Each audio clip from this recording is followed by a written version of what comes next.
నన్ను నమ్మండి.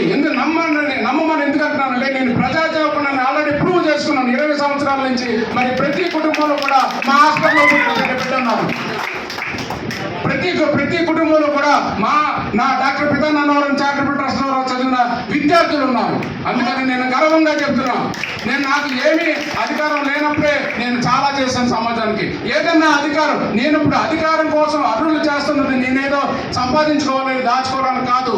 నేను చేస్తున్న దాన్ని ఒక 1000 రెట్లు ఎక్కువ చేయాలి, సమాజాన్ని సమసమాజ స్థాపన తీసుకెళ్లాలనే ఉద్దేశంతో నేను మా ఎమ్మెల్యే అవ్వాలనుకుంటాను తప్ప నేను దాచుకోవాలి దోచుకోవాలి అనే దానికోసం నేను మరి సమాజంలోకి రావట్లేదు. నేను ఈ రోజు చెప్తా ఉన్నాను, నేను ఎమ్మెల్యేగా శాసనసభలోకి వెళ్తే కనుక నిరంతరం 24 గంటలు కూడా మీ అభ్యున్నతి కోసమే పాటుపడతానని ఈ సందర్భంగా మీకు తెలియజేస్తూ మరి నాకు ఈ అవకాశం ఇచ్చిన మీ అందరికీ కూడా పేరు పేరున కృతజ్ఞతలు తెలుపుకుంటూ సెలవు తీసుకుంటున్నాను.